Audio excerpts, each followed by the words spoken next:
कभी मांगना नहीं चाहिए, मांगने से कुछ नहीं मिलता है। अच्छा, कुछ लोग होते मंदिर में जाते, अच्छा ये बताइए प्रसाद भगवान को कैसे खिलाया जाता है? अगर मुंह में आप देते हो भगवान खा लेते हैं क्या? प्रसाद लेके आए सामने रख दो, अगर आपके अंदर भाव है, भावना है, वैसे ही खा लेंगे। भावना में भाव नहीं तो भावना बेकार है, और भावना में भाव है तो भव से बेड़ा पार है। मांगना नहीं चाहिए, लेकिन पांडव द्रौपदी से तो सबसे पहले धर्मराज युधिष्ठिर ने मांगा। क्या मांगा? क्या मांगू नंदलाल में, दे दो ये वरदान, झूठ कभी बोलू नहीं, रहे न मन अभिमान। क्या मांगू नंदलाल में और दे दो ये वरदान, और झूठ कभी बोलू नहीं, रहे न मन अभिमान। अब नंबर आया किसका? भीम का। भीम ने मांगा, मैं ज्यादा भोजन करूं, कहते सब भोजन भट्ट, चलते फिरते जागते, तेरो नाम जपी नटखट। मैं ज्यादा भोजन करूं, कहते सब भोजन भट्ट, और चलते फिरते जागते तेरो नाम जपे नटखट। मेरी इच्छा ऐसी है कि मैं चलते फिरते उठते सोते जागते हर तरीके से तुम्हारा नाम लेता रहूं, और मैं ज्यादा भोजन करता हूं इसके लिए बड़ा बदनाम हूं। उसके बाद नंबर आया है अर्जुन का। अर्जुन ने क्या मांगा? नजरों से नजरी मिली, मिले ज्ञान प्रभाव, मेरे जीवन में न हो ज्ञान का कोई अभाव। प्रभु संगति मिले जो आपकी, इतनो ही पर देओ, मेरे मन अभिमान को सुगिरधारी हरि ले। नजरों से नजरें मिले, मिले ज्ञान प्रभाव, और मेरे जीवन में न हो ज्ञान का कोई अभाव, और संगत मिले जो आपकी, इतनो ही बर देओ, मेरे मन अभिमान को सो गिरधारी हरि ले। अब नंबर किसका आया? नकुल और सहदेव का। उन्होंने क्या मांगा? प्रेम प्रभाव मिले हमको, कहने लगे सहदेव, हृदय में दे दो जगह, ए देवों के देव। अब नंबर आया द्रौपदी का। तो द्रौपदी ने क्या मांगा? भक्ति भाव और प्रेम का मन में होई उछाओ, सखा सखी को मांगती, सो गोविंद तुमसे भाव। अब नंबर आया सुभद्रा का। भगवान घबरा गए, मेरी ये बहन सुभद्रा ना जाने क्या मांगे। तो सुभद्रा ने मांगा, चंचल मन तोता मेरो, पिजड़ा ही पदनाथ, पिजड़े में मन मारे, कोई हृदय तुम्हारे ही पास। याद रखना मेरे भैया। अब नंबर आया कुंती का। तो कुंती ने मांगा, आप हमें दुख दे दो। अब बताइए आप लोग, भगवान अगर आपको मिले क्या आप लोग दुख मांगोगे? बताइए, कोई दुख मांगेगा?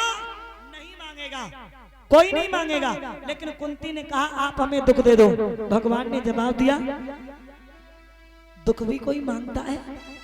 एक बात याद रखना मेरे प्यारे, जब भगवान की दया दृष्टि आपके नजरों से, आपके दिल से, आपके हृदय से, करीब से जब चली जाती है तो आपके हाल बेहाल हो जाते हैं। जब दया दृष्टि होती है तो क्या रहता है? नरसी की कहानी आपने सुनी होगी। एक दिन नरसी के हाल वो थे, गाड़ी रेत में अड़ी थी, टूटी गाड़ी थी, बैलों में जान नहीं थी। तब भगवान बालक बन के आए और कहा महात्मा तेरी इस गाड़ी को मैं चलाऊं। उसी समय नरसी मन में सोचते बालक क्या गाड़ी को चलाएगा जब हमने नहीं बढ़ा पाई। लेकिन भगवान ने जिस समय हाथ रखा टूटी गाड़ी आगे बढ़ गई, बैलों में जान आ गई। तभी लिखा है क्या, तुलसी जा संसार में सबसे मिलियो धाई, ना जाने कि सभे समय वो नारायण मिल जाए। उसी समय जैसे ही हाथ रखा प्रभु ने, गाड़ी आगे बढ़ गई। एक ब्राह्मण पीछे से जा रहे, नरसी से पूछ रहे हैं महात्मा ये कौन बालक है। तो नरसी समझ गए ये भगवान है, कहा पास में आओ कान में बताएंगे कौन बालक है। तो उसी समय कहा सुनो ये कौन है। ताली बजा के माताएं बोली, सावरिया के आगे चले ना कोई जो, मेरी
मेरे दुख के दिनों में वो बड़ा काम आते हैं। भगवान ने जवाब दिया और कहा कि तुम्हें दुख के अलावा और मिला ही क्या, और फिर भी तुम कह रही हो दुख दे दो। क्योंकि याद रखना कुंती के ऊपर कितना दुख पड़ा हुआ था। कुंती का पति जवानी पे ही मर गया था, पीलिया का रोगी था, और बताते हैं पुत्रों को जलाने का प्रयास किया गया है, और कहा तुम्हारी पुत्र वधू को निवस्त्र करने का प्रयास किया गया, तुम्हारे बच्चों को वनवास अज्ञातवास तुम्हारे नाती के लिए, और फिर भी तुम कह रही हमें दुख दे दो। तो कुंती ने एक बात कही है, बात वो नहीं है, मेरा दुख मांगने का उद्देश्य ये है क्या, सुख के माथे चल पड़े जो हरि हृदय से जाए, बलिहारी बा दुख को जो पल पल याद कराए। वही बात आ गई, कुंती ने जवाब दिया प्रभु आपने दुख दे दिया तो मैं आपको याद करती रहूंगी, सुख दे दिया तो मैं आपको भूल जाऊंगी, क्योंकि बताया था ना कि दुख में सुमिरन सब करें सुख में करें न कोई, और जो सुख में सुमिरन करे तो दुख का एक होए। बताऊ ना इव विपदा संपदौ न इव संपदा विपत नारायण स्मृति संपत्ति नारायण स्मृति विपत्ति विपत्ति नहीं होती है मेरे प्यारे संपत्ति संपत्ति नहीं होती है दादा भगवान को भूल जाना विपत्ति भगवान को याद रखना संपत्ति है।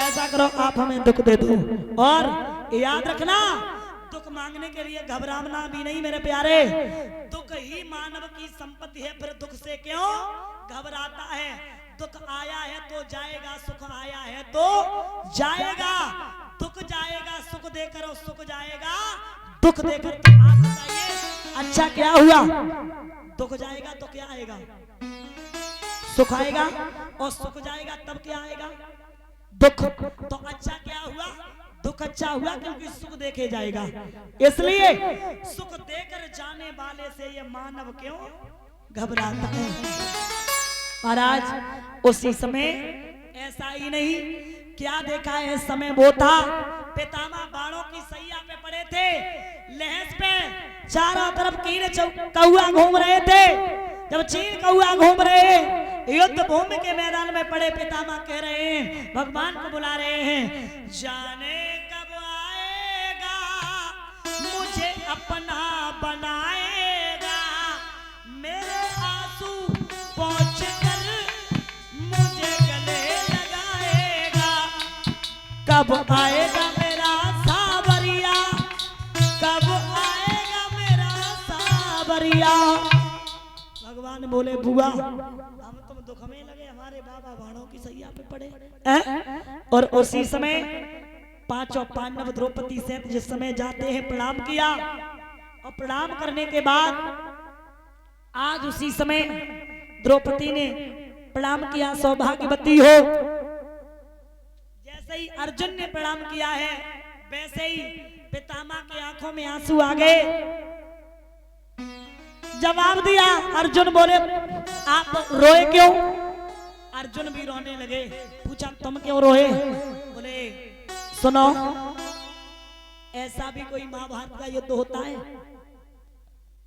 कैसा नाती बाबा को मारने का प्रयास कर रहा है बाबा बाण नहीं छोड़ रहे नाती बराबर बाण मार रहा है ऐसा था वो महाभारत का युद्ध जवाब दिया बेटा तुमने मेरे साथ अच्छा नहीं किया अच्छा नहीं किया क्यों तुम गलत रो रहे हो सुनो तुमने ही बाण मारा था मैं तुम्हें याद कर रहा था क्या सुनो अरे सरसैया पे पड़े अरे पितामह सोच करे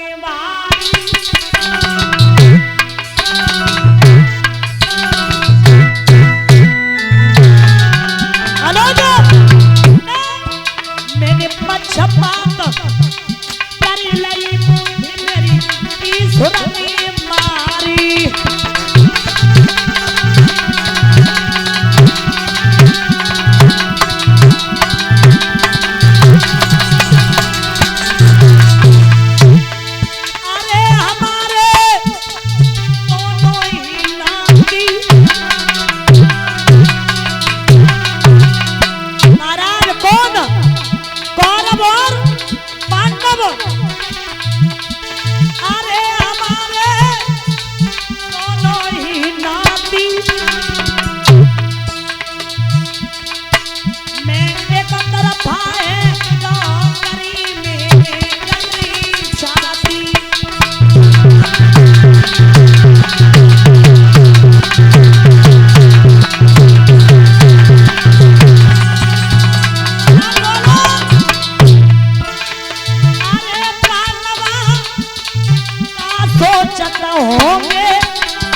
तुम्हें ही याद कर रहा था। मैं कह रहा था क्या, अरे बुलाई दे मेरे पारख को, निकट तक यादें लगाई दिखाई दे मोए मारत को।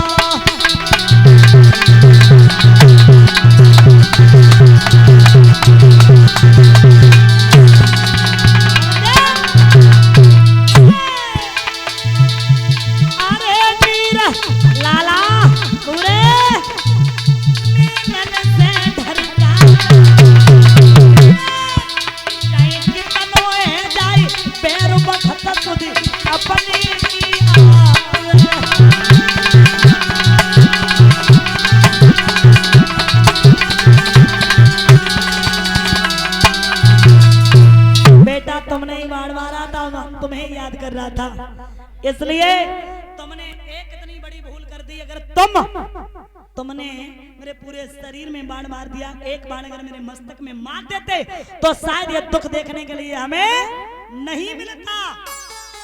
तब तक भगवान कन्हैया आ गए, बोले प्रभु आपका ही तो इंतजार था, आप आ गए।